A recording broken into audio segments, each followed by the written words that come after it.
The San Jose Sharks are 5-1, and they win it again in the shootout.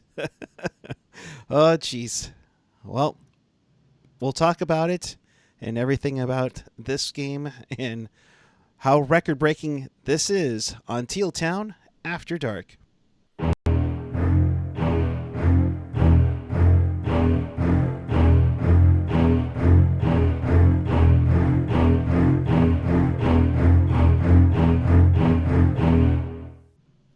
Good evening, everyone. It is Tuesday night, February 9th, 2021. The Sharks continuing on their 11-game road trip, or as Randy Hahn called it, I think it was the longest road trip in the hockey universe. Well, welcome to Teal Town After Dark. This is your live interactive Sharks postgame. We do this after every single game the Sharks play, home and away, and it's been a lot of away games, that's for sure. So, Teal together and interact with us, with fellow Sharks fans on the page or the app. Follow us on the social, Twitter, Instagram, Facebook, YouTube, SoundCloud, Reddit, Discord, and of course find everything at tealtownusa.com. Okay, wait a second. Okay, yes, this is a long road trip, but they were at home for a week. I'm so sick of this, this freaking narrative about the road trip because, it's not like they haven't been, they were home for a week. Enough. Enough with these bullshit built-in excuses for how shitty this team is. It's not an excuse. I'm tired of it. It's absolutely an excuse as far as they're... Well, they can. I'm not saying it. I'm not... Okay, no, I'm not accusing you, but I'm just saying, those that may broadcast the games, they throw this stuff out there it's the poor Sharks, and you see on Twitter, oh my god, they haven't been home, I haven't seen Teal jersey, but they were home for a fucking week.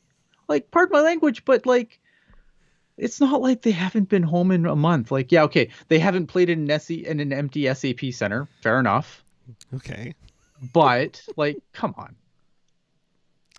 With that, I'm pleased to be joined by Ian Reid. I'm already fired up. Woo! He has his Pepsi. He is ready to roll. I love it. Fired up. So the Sharks, after getting 3 of 4 points in Anaheim, they come into LA for this one. And it started off early. Like it did the other night against Anaheim.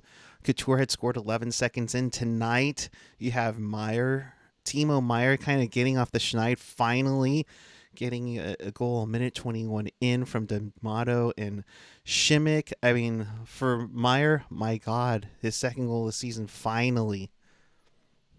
Yeah, apparently, it was Timo time. The Timo time clock started working again.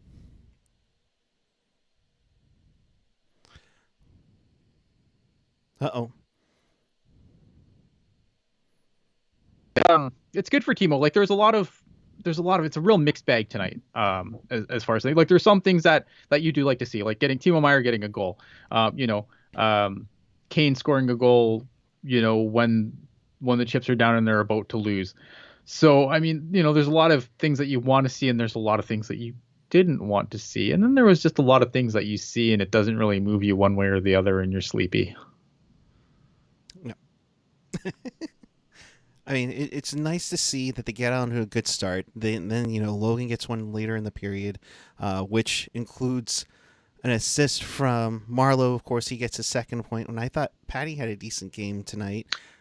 Yeah, Patty, I thought had a good game tonight, especially since I was I remember last time I was on, and I was like, why is every line Patrick Marleau on suddenly garbage? So it was.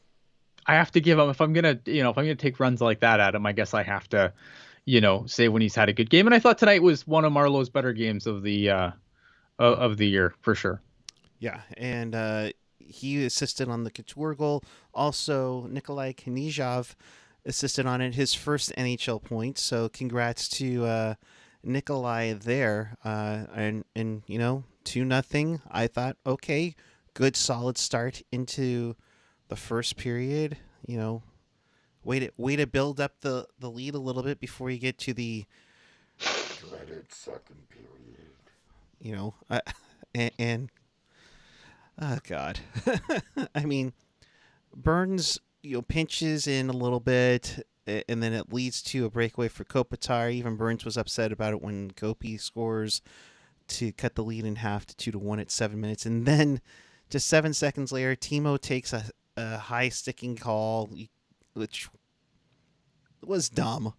Let's be honest. I mean, you got to be careful with your stick. You have to be careful with your stick. But, then they a lot of self-inflicted wounds in the second period. Yeah. Like Burns obviously lost his, but man, Ferraro, man, he gave that. I really liked his hustle to try and get back in and get with Kopitar there. Like, hell of a hustle by him. Like, there's some guys on this team, and I think that's what's really frustrating to watch, because there's some guys on this team that are just going every shift. Your Ferraros, your Donatos, like, I don't know, maybe it's guys that end in O. Maybe that's the key. But like, and I think that's been the most frustrating part about this team, because you see guys that are just running their asses off, and then some guys look like it's like they just could care less. Yeah. And I'm not saying that they could care less, but it just that's the impression you get from some of their shifts. And that's the tough part. Matt M saying these second periods are a curse. That's the thing, is that there are some guys that are busting their butt. You see Donato doing something. Ferraro has, he didn't look great on. It didn't help that he had to catch up to freaking Kopitar on that breakaway. But Ferraro has been one of those guys that you depend on, because he's been such a great defenseman for this team. And then there are guys that are just here for the ride. And it's starting. Well, it feels like that, right? Yeah. Like, I'm not saying like that's the case. Right. Like, I don't think you get to the NHL by just being there for the ride, but some of these guys are getting really hard to defend on a regular basis. Yeah. That's the toughest part of it all. Come on. It's like, we can be on your side for so long, and if you don't show us anything, that's the worst part. Yeah. That's the worst part of it all. So I don't know. But it just kept getting worse. Nieto takes a hooking call, and then this one, and I don't know about you, but I'm getting really sick and tired. The hella dudes on the frozen pond. No disrespect to Shalana Goldman for trademarking that phrase, but that's part of that laziness you're talking about. It's a dumb penalty. These second period too many men penalties, like the long change too many men penalties, it's ridiculous. And it's, they've got to figure this out, for sure. Yeah, there's things like that. And then Ricky Bartonslager saying, "Can we please talk about how awful the offensive zone entry is? There is a massive difference between driving the middle and getting pushed outside versus driving the outside." Yeah, no, we can definitely get there, for sure. Yeah. Remind me, write that down. We'll come back. Okay.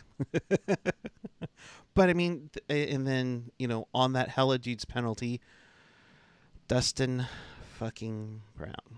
You guys don't, you guys know I try not to curse on this show. But Dustin fucking Brown, of course, gets the power play goal, his 5th of the season. Kempe and Doughty on the assists. It's just like, you know what the sad thing about tonight was? What was that? The sad thing about tonight was Martin Jones actually played an okay game. Like, understand here, we're talking an okay game for Martin Jones. Martin Jones is Martin Jones at this point. I think we all know what we have in Martin Jones. But as far as performances go, tonight was actually one of his better ones. Like, you want to see, like, on that goal where Brown puts in the garbage, like, you'd want to see him get it with the glove instead of, bouncing off the bottom of his glove or whatever, but he still made the save. The problem is, and this has been a problem, is that the defense, there's no one there. Like, Dustin Brown should not have the time to make that play without somebody putting him on his ass. Yeah. But there he was all alone. Martin Jones made the first save. Like, he did what he was supposed to do in that situation. Mm-hmm. Yes, would I prefer that he'd make a perfect glove save and catch that thing and not have it go back on the ice? For sure. But that's not always going to happen. No. Like, there's going to be times where your goalie's going to make a save and he's not going to be able to get the rebound. And your defense should be there to make sure that someone doesn't have time to dipsy-do in front of the net like that. And, so your goalie has a chance to recover. That goal, like, yeah, I can understand why people would be frustrated at it, but, like, and this is coming from me, guys, go watch other shows where I have destroyed Martin Jones on the regular. But that, like, that's frustrating to me when you get an okay game. And this is, kind of the similar thing that happened with Dubnyk the other night. You get a decent game out of your goalie. Now tonight they got the win. Yep. But they still gave up a point to, again, a divisional team. Like, your goalies aren't Patrick Waugh. They're not Martin Brodeur. So when you get a decent game out of them, you have to make it count. And tonight they almost pissed it away. A decent game by Martin Jones, almost pissed away. Yeah, I couldn't say it any better than you, bud.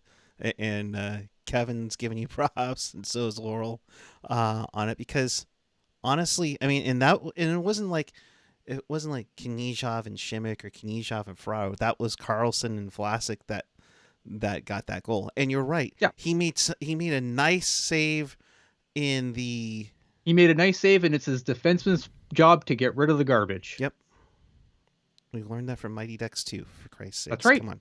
Yeah, the Mighty Ducks. If you can learn that from a freaking Mighty Ducks movie, then why can't you apply it to the NHL? I don't know what's going on with this team, but that's the issue, right? Right.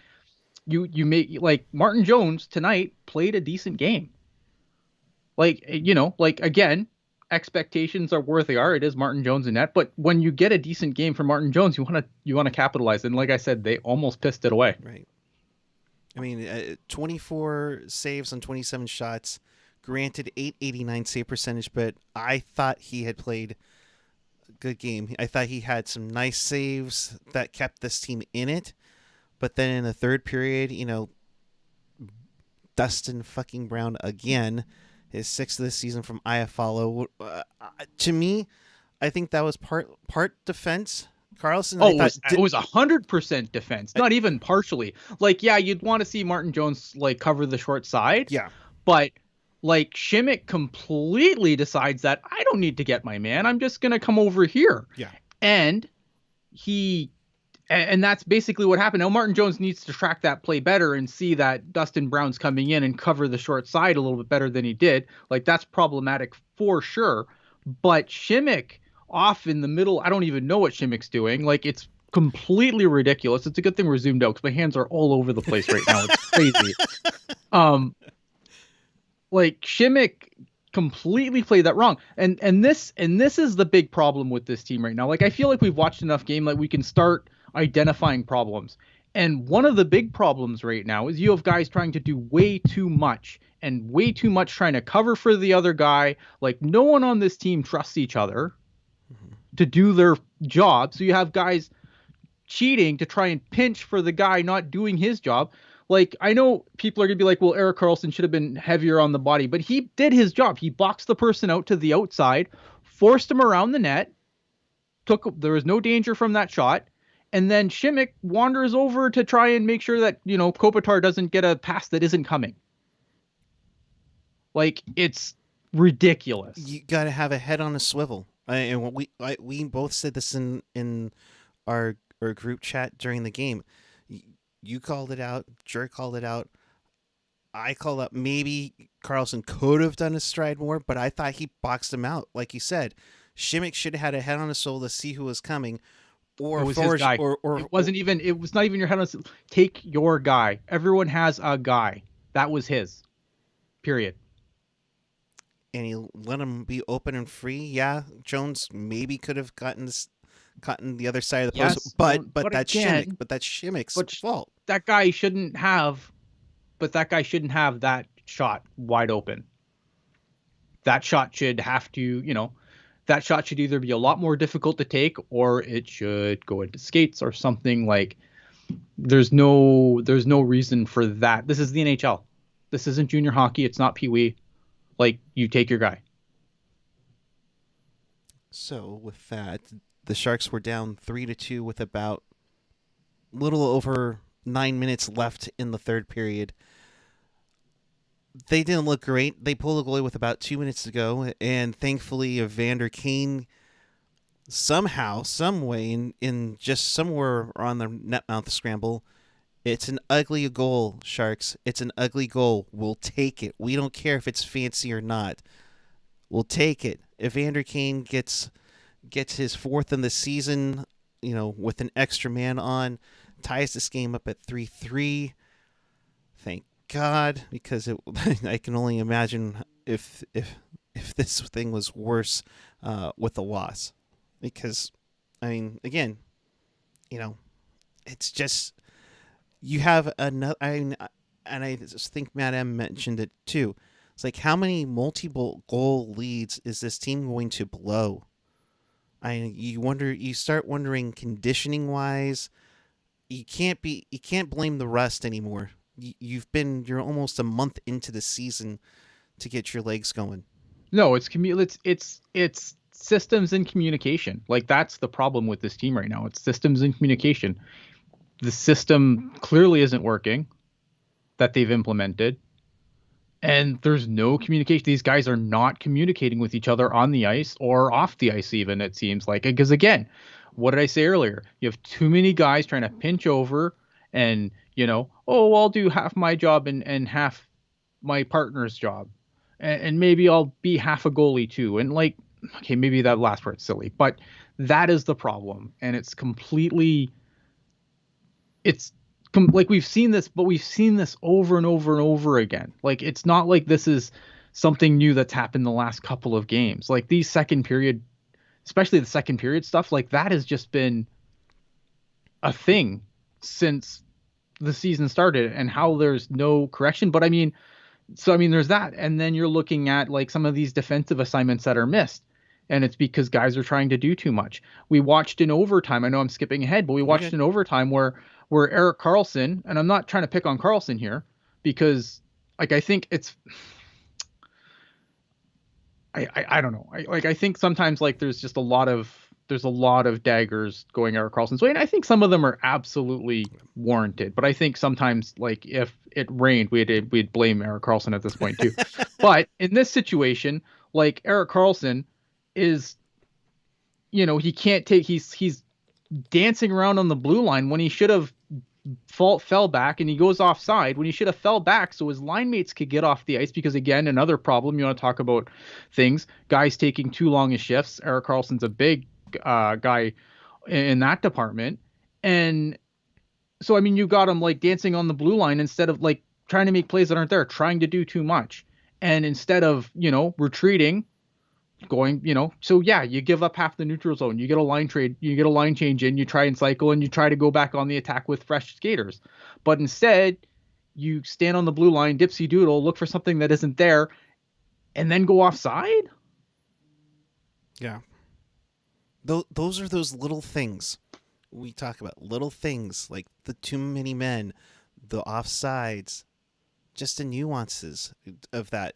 Kevin mentioning Meyer refused to get off the ice on that one. Right. It's well, just that's like, the problem. Because you don't want to get off but that's the thing, right? Like, yeah, and Timo has to get off the ice there, but again, they're pushing. Like, you would, I wonder, because you don't want to get off the ice and then have Karlsson actually break into the zone, and then they'd be like, well, where the hell is Timo? So it's just, I don't know. Like, I just feel like in that situation, you probably could have retreated a little bit, held possession, got a line change in. But when you're kind of straddling the line like that, it's I don't know. Again, it's just no communication, right? Yeah, and that's key. That's key to being a team, to know where everybody's at, kind of know what kind of precision. Not to bring in football, but that's why Joe Montana would always get the ball going towards where the receiver was going, not where the receiver was at. And that's one thing that the Sharks need to get back on task, is knowing where everybody's going, not where everybody's at, and kind of go, oh crap, what am we doing here? So let's go through some of the comments from the press Bugner saying Couture's a guy that shows up to play the right way every night. He does it all. He was our best player tonight. Yeah, I thought Couture had a good game tonight. Yeah. Bugner went on to say we lost momentum in the second period and it was completely self-inflicted. I think we kind of agree with that part. Yeah, dumb penalties, stupid penalties, and again, just trying to be everyone on the ice all at once. Yeah. Bugner liked the power play tonight. Thought we had good looks, good possessions, good entries. I mean, they went 0 for 2. They're now 131. What did you think? Oh, the power play sucks. Like, there's no way around it. The power play's brutal. And again, it's comes down to, I think a lot of it comes down to communication on the ice and guys trying to do too much. Yeah. Trying to force plays that aren't there, trying to do too much. Like, it's just consistent. So, that's the thing is that even through thick and thin, there are better expectations with this club. There are absolutely better expectations with this club. I think this club can be a lot better than they're showing. I'm glad to see Kane, Couture, Meyer on the score sheet.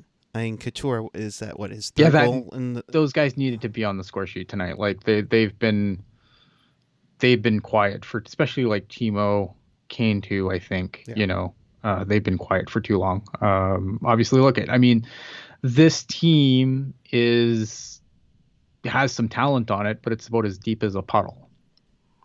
That's the problem. Right. So I don't think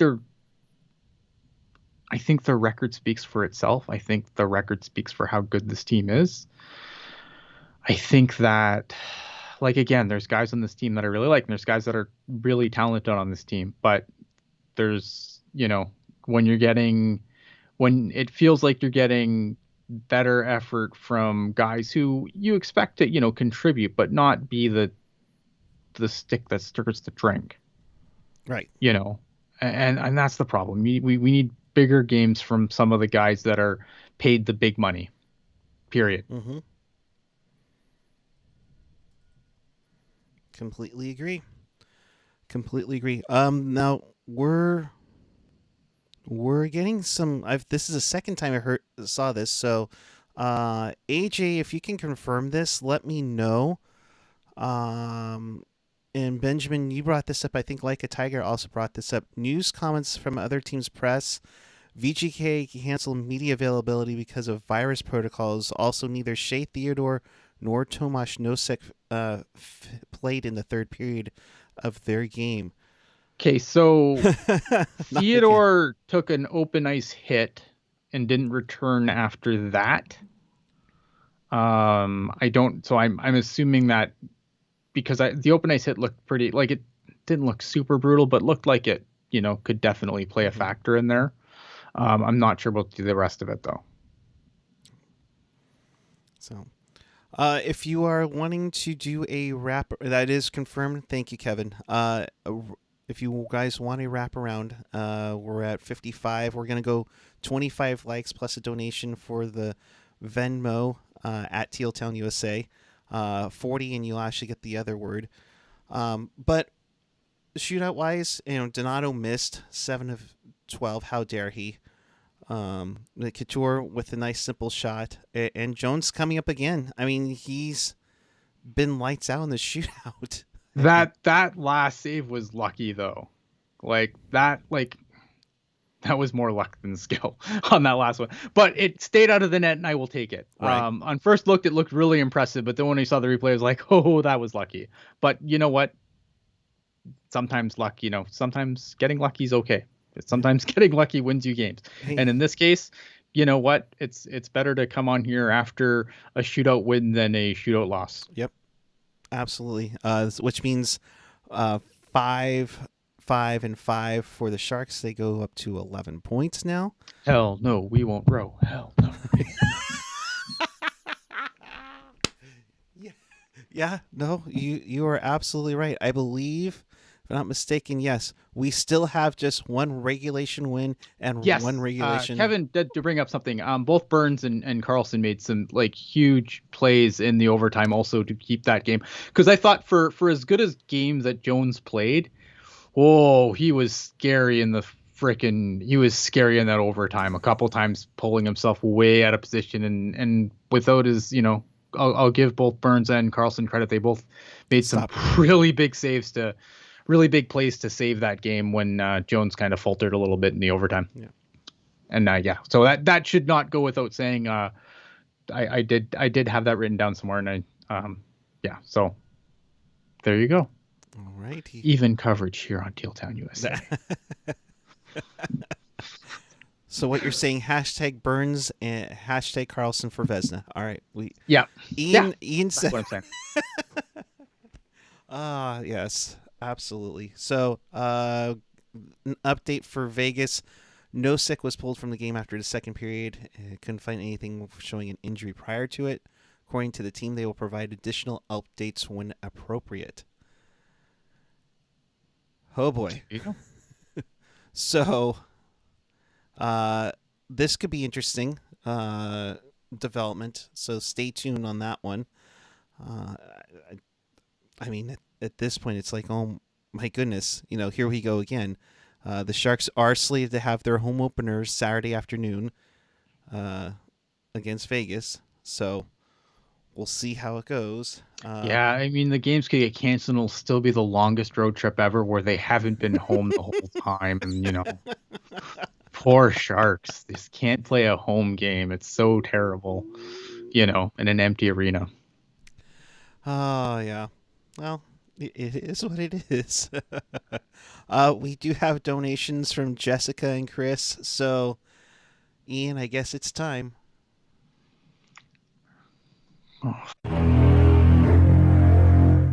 Have the goddamn common courtesy to give him a reach around. It's wraparound time, folks. Panthers over the Red Wings 2-1 on this one. Warren Chris with the game winner for the Panthers. Waka Waka. I want to see this. One second. I want to see something here. I want to see if that's like the East's equivalent of this game. You go for it. I'll keep going here. The Senators lose again to actually, Florida's Florida's doing amazing. Yes. All right. Wow. Good for them. Wow, Nashville. Jeez. Yeah. Nashville loses at home 6-1 to the Tampa Bay Lightning. The Lightning are now 9-1-1. Lightning are tearing shit up, man. Yeah. They are 22 goal differential. That's fun. That's some fun times.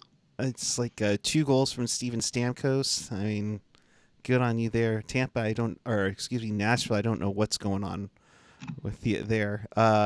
Don't know what they are bad and they should feel bad.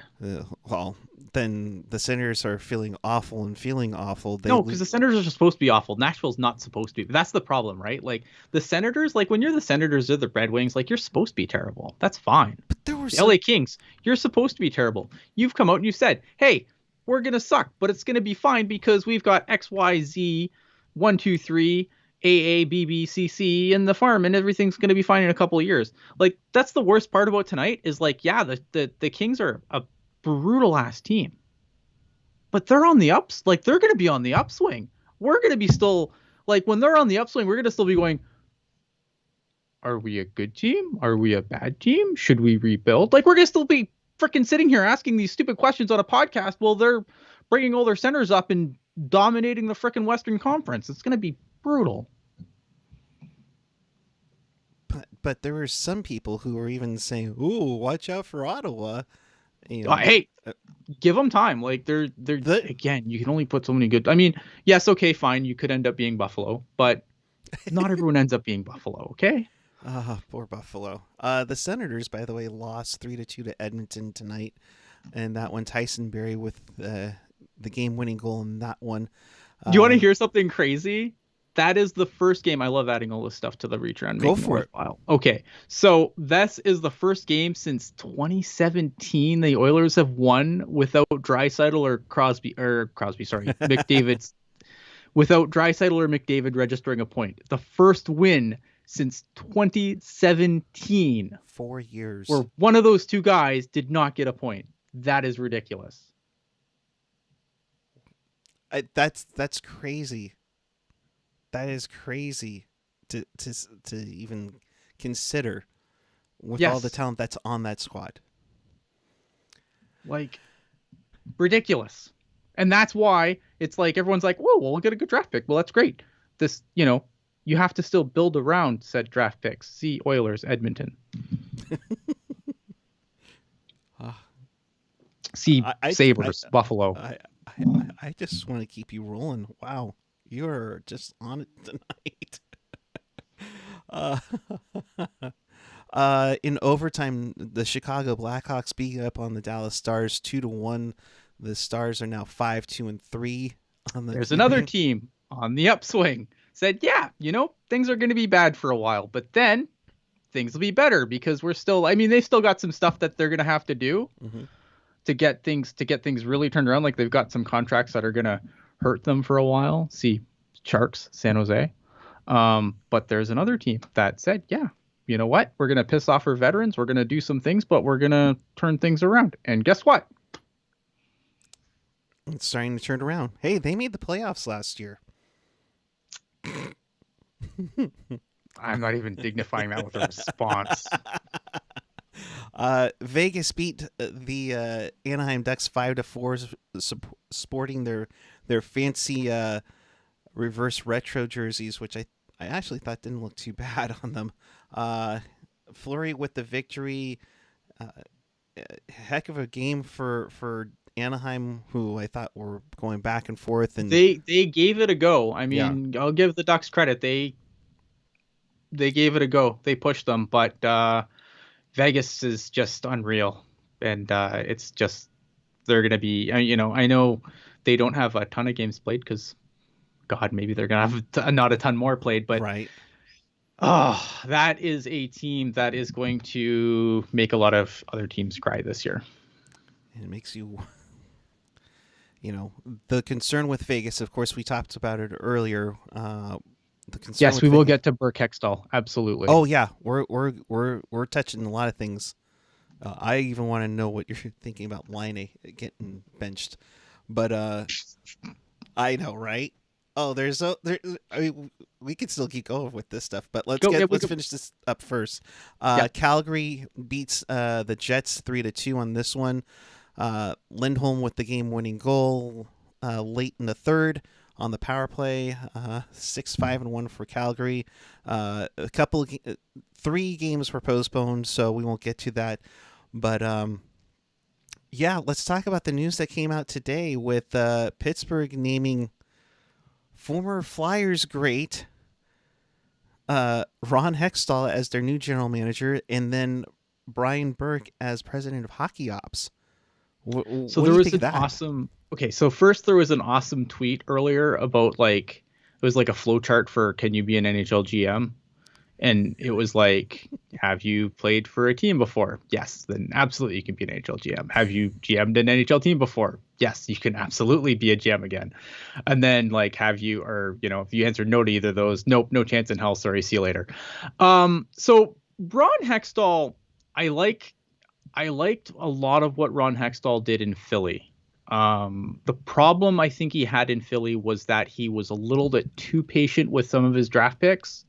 Because, there was a long time when we looked at Philly, and, Kevin's in the chat, and he can attest to this too. We thought, man, that blue line is eventually going to be just the stupidest NHL blue line in the entire league. And that hasn't come out yet. But I think Ron Hextall's biggest thing was he was just a little too patient. He wanted to stick to the plan, and I think there was a lot of forces in there that said, no, we got to move now. You got to bring up Carter Hart now, and you got to do this now, and you got to do that now. And he really pushed back against a lot of that. And I think in some cases they were probably right. He should have done that. But he had a very specific plan and he stuck to it, for better or worse. I like a lot of what that team's drafting looked like while he was there. I just think he was probably a little bit too patient with some of those picks at the end of the day. So how do you counter that? You bring in Brian Burke as your president of hockey ops, right? And so I think it's going to be interesting to see how that relationship works out, because I think he probably learned to be a little, like, he's probably going to be a little less patient with some guys this time around. Like, he's going to obviously probably make a little more moves, and I think having a guy above him like Brian Burke, who maybe would make moves just to make moves, and they might be dumb. It's going to be interesting to see how that plays out. Mm-hmm. Just the awkwardness about Hextall as the Penguins GM. Yeah, I mean, obviously that's wild. There's that, but I mean, he won a couple of Stanley Cups. I mean, I forget what his position was with Dean Lombardi in LA. He was the assistant GM under Lombardi in LA. So, and that goes back even, I think Lombardi was like a scout right after he got fired from the Sharks for a while with the Flyers. I mean, it's an incestuous circle jerk. Yeah. We know this. We know that hockey team hiring is an incestuous circle jerk. So there's that went down in Philly. Quickly, your thoughts on Laine getting benched in the third period. I mean, I'm surprised it took this long. I mean, like, Patrick, look, I love Patrick Laine, and I think, like, Patrick Laine, when it's all said and done, I think he's going to be a prolific goal scorer, but not much else. And you know what? I'm not saying he's going to be Ovechkin, but Ovechkin has done pretty well being a goal scorer and not much else. Like, some guys are just, that's what they do, right? Yeah. And you're just like, I don't think Tortorella, like this, it's really interesting, because I don't feel like either guy in that trade is going to be in the team they ended up with long term. Like, I can't see Laine being in Columbus long term, and I don't see Pierre-Luc Dubois being a Winnipeg Jet long term. Like, it's a really weird team. Like, really weird swap of players destination wise, because I don't think either guy's going to be there long term. And if I'm not mistaken, Laine is a restricted free agent, so Columbus would get some sort of compensation. Sure, I mean, they can keep him until he's going to, they can keep him as long as they're restricted. But once the restricted ends, if you can't buy those UFA years, then what are you going to do? Yeah. And that's going to be that, and that'll be the tricky thing to see with both of those guys. If you can buy enough of their UFA, enough UFA years to keep them both around long term. Yeah. One of the things, besides all of you being a little creepy in the chat, we'll say at least, Kevin on the opposite end saying Laine and Tortorella was made to be a disaster. We knew this the second the trade happened. Oh yeah, I mean, sure. I think when the rumor came out, the first thing I tweeted was, "Jesus, poor Laine." Yeah. Like, yeah. When the rumor came out, that was my first. I'm like, my first thought was like, "Oh, poor Laine."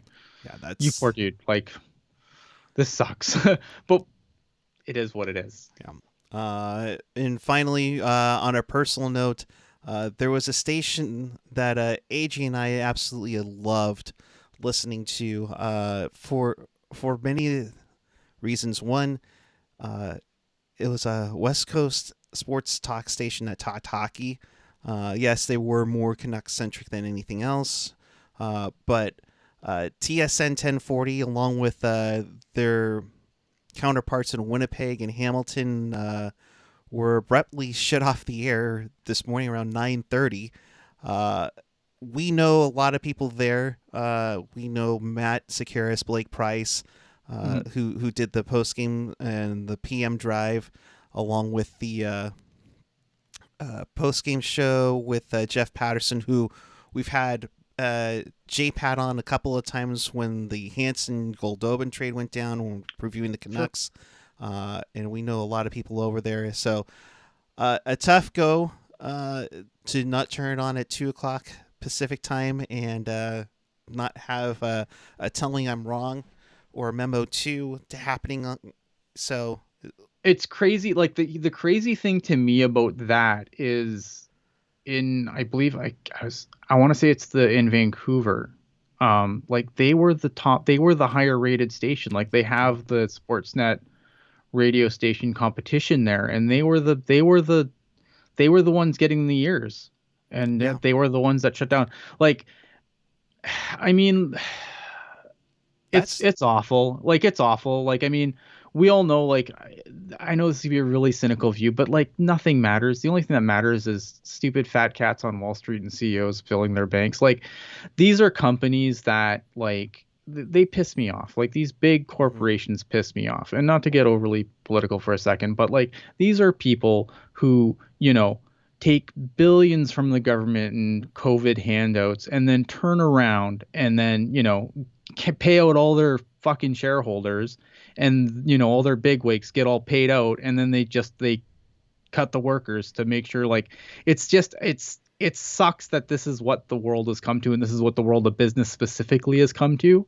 where you can do just shitty things like that, and then you get richer, and you just you screw over your employees and whatever. Like, the way that this went down is disgusting. I'm glad that I am not a Bell customer in any way, shape, or form, because I think they are an absolute shit company and I refuse to do business with them. And today just reaffirms that I'm glad that I don't do business with them in any way, shape, or form. It sucks. Yeah. It sucks. I mean, you're absolutely right. They were so popular in Vancouver that they actually had commercial-free intermissions where they would talk about it. So it's literally like you listen to the game on Sportsnet 650 in Vancouver, and then moving it, and then people were going over to 1040 to talk about it. Mm-hmm. And literally it was like they had everything but the game. And AJ should, and it's a good point too, it should be noted that the TSN stations that were shut down did not have the broadcast rights to their local team. Winnipeg had lost it to, I think, a news station. Edmonton never had it. Hamilton, I think, was just covering the Bulldogs, if that, or the Tiger Cats. For probably. I mean, I don't know. I don't really pay attention. Like, and here's the other thing too. Like, I don't listen to any of these. Like, I don't listen to these stations, so they're not local. But even if they were local, I still wouldn't listen to them probably. So I mean, like, it's the business is the business is shifting. Like, and that's true too. But like I said again, but like, I feel really bad for people that just, like, they don't even have the decency. They just turn off your station, and then a half hour later you're still trying to figure out what the hell's going on. Like, there's no communication. Like, it's such a garbage way to do business, and it's really. Yeah, I gotta stop this because it makes me very angry. And Dan O'Toole, former longtime great. I mean, you break up. You lose that. Jan and Jay, like, what the hell? Like, I don't understand. It's hard. Look at, I mean, like, again, some of these businesses are facing real trouble. The advertising dollars aren't where they used to be. Yeah. Like, I've said it a couple times now. Summer hockey, like, I enjoyed it, but I did too. The ratings said that not very many people did or gave a damn. And yes, a lot of the big teams got bounced early, and that certainly didn't help. Yeah. But like, it's tough. It's tough business. It is a tough, cutthroat business right now, sports media, and I feel bad for, like, I get to come on here and I do this as a hobby. Right. So, I mean, like, if you told me you can't come on anymore, I'd be sad, but like, my family's still going to eat tomorrow. I wish this paid more, that we can all afford luxury backgrounds and stuff, but that's not the case, and it sucks because there's and Bell's profit fourth quarter $900 million plus. Like, their liquidity is like, that's ridiculous. Okay. Yes, but again, it's not about you and me. It's about paying out shareholders and top executives. That's the name of the game. It's how much can you pay out your shareholders, and that's the name of the game. Yeah, and it's not that it's just on TSN side. TSN just went batshit crazy on the last few days. With everything, but yeah, it's tough because I've grown up with listening to Tim and Sid on occasion, Jay and Dan a lot, me and Hockey Jerk. I mean, heck, the whole thing in our Discord about Experience Regina, that whole thing is from Jay and Dan. So Yeah. okay. What What jersey what are you jersey am I wearing? wearing? Jeez. This is Tim Heed's white away jersey from the All-Star year apparently. Here, let me turn around. All right. There you go. So, good friend of the podcast, Anita Carlson, aka Tim Heat's mom. I hope you're watching and appreciate that immensely. So, with that, all right, Thursday, second game. Yes, I know. Why has it got to be white? Well, because the white jersey was actually cheaper. So, Thursday, L.A. Same bat time, same bat channel. What do you expect from the Sharks? I would think Dubnyk gets the start in this one. Oh yeah, Dubnyk gets a start because it doesn't matter. So I thought Jones had a good game, but I thought Dubnyk had a good game last game. I thought Jones had a good game tonight though because I mean a lot of Jones would have taken a lot of heat if he had come in like really crap the bed tonight after the game that Dubnyk had. So I guess if this back and forth system is going to get us consistently, good games that we can expect out of those two guys, then maybe it's working and maybe they're smart and, I'm not, but oh, fuck, I don't know. Like, I don't know. Dubnyk should get the start. He should have got the start tonight. They really should have. Does Shemilevsky get back in? I mean, he played 6 minutes. He had an assist on it. And Balsers came back in these last two games. I really like Balsers so far. Mm-hmm. I thought Balsers has been really good so far. I think I wouldn't pull him out. I don't see a reason to pull Balsers out at this point. I love Chmelevsky. Like, don't get me wrong. Like, I super Chmelevsky guy, but I think right now, I don't know. I don't know who would you pull out to bring him in. If it's Balsers, no, I don't do it. Gotcha. All right. Well, in case you missed anything or you want to watch this again, check us out on Teal Town. And you should watch this again. It was on fire. We're gonna have to extinguish Ian just to bring him down. It's 1:30 in the morning for him. Oh yeah, Koivu retired too. Yeah. Okay, wait a minute. Let me get Bess back here. Yes. So Mika Koivu retired. Hell of a career.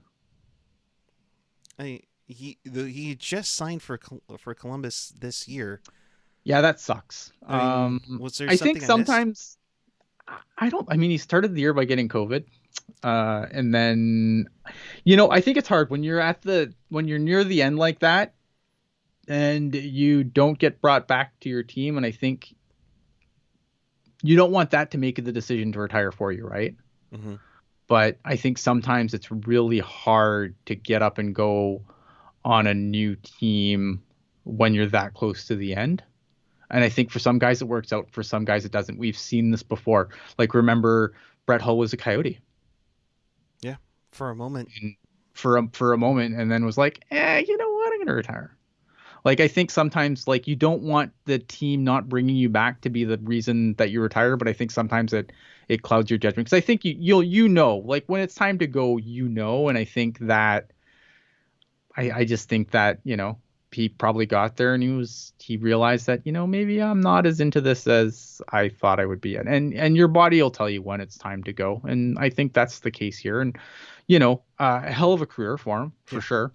But if your heart's not in it, I think that's what you should do. Right. You should, I would rather a guy stand up and be like, you know what, my heart's not really in this. Like, yeah, it sucks because, that's money against your cap, blah, blah, blah, blah, blah. But, at the end of the day, I'd rather a guy say, you know what, no, I'm not really into this, than just kind of milk out the season and then retire on a whimper. Right? Mm-hmm. Like, that's my take. So good for him.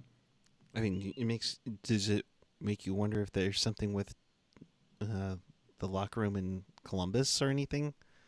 No, I don't think so. I just think that's a case of a guy who didn't want to have, not being brought back by the Wild be the end of his career. And he wasn't sure if he was ready to go or not yet. And so you sign with a new team and then you start going through the motions and like getting ready for an NHL season, especially when you get up there in age, like it's hard, like I jump on Patrick Marleau a lot, but I mean, for a guy his age to get up and decide that he still wants to do this, I mean, God bless, man. Because I wish, I think that there's probably plenty of guys that wish that they could still go at 41, 40. And Patty, we didn't even touch on it tonight, but Patty goes into number 3 all time, passing Jaromir Jagr for games played. The next one, it's going to be a little bit for him to get to Mark Messier at 1756, but I don't see him going anywhere for that. So it's interesting because like for him, like for Marleau, it's really impressive especially for some of those guys like Gordie Howe played until he was really old. Right. Like older than he probably should have. And like Jaromir Jagr, it'd be interesting to see how many games he would have played without his like trip to the KHL before coming back. And you know what I mean? Like it's interesting to see what would have happened there. But like to do what Patrick Marleau is going to do, like it's definitely impressive. And I am on Marleau a little bit more because look at Marleau. I love Marleau, but he's here to sell tickets if there was tickets to sell. Like that's the cynical reality of it. Like I am sure the Sharks were hoping to God that, they're going to have people in the arena and then he's going to break the record and they could sell a bunch of tickets on that day. Like I know I'm being cynical, but right. Come on, like it's pretty fucking obvious. You right. For the record, AJ, yes, I do have other game-worn jerseys, Stephen Harden, and while I do have it's a Shark Freak jersey, and I do not have a Havlat, otherwise I would have tweaked my hamstring by now. In case you missed anything or want to watch this again, and like Ian said earlier, as you should, check us out on tealtownusa.com or your favorite podcatcher, as you see them all below. Make sure you hit that subscribe button on the YouTube channel as well. We will really appreciate all of your support. Thank you for everybody who's been here tonight, and always available at tealtownusa.com. So we close this out. Jerry F., thank you for the note. I had the whole frickin' time, the wrong score up, but appreciate that. Ian, your final thoughts and where the people can find you. Final thoughts are, I don't have any final thoughts because I am going to be thinking about this for a while. No, look, you can find me at Ian Blogs Hockey on the Twitter machine. I'm trying to be more active now that the season is now going and there's less stupid things going on in the world where I don't want to argue about. So definitely keep an eye on me there. I think anyone that's in this channel knows that you can pretty much always engage with me on there. I'm usually pretty fun to talk to on the Twitter machine. So feel free to hit me up if you want to hear my stupid takes on everything. I will definitely give them to you freely. I wouldn't say they're stupid, but some of them are. They are our fire. I'm at PuckGuy14 on the Twitter and the Instagram. And yes, I do have a Brody Brazil jersey. Don't be making fun of me. That's a rarity of all things. So you know what? Quiet. We'll be back with you Thursday night following the Sharks and the Kings. That will be a 7 o'clock start. And then we'll go from there. We'll see where the world takes us from there. So for no doubt. For Ian, myself, the whole crew, thanks for watching. We appreciate each and every one of you. And until next time, keep it real, keep it teal, keep it real teal. Have a great night, everyone. We'll see you.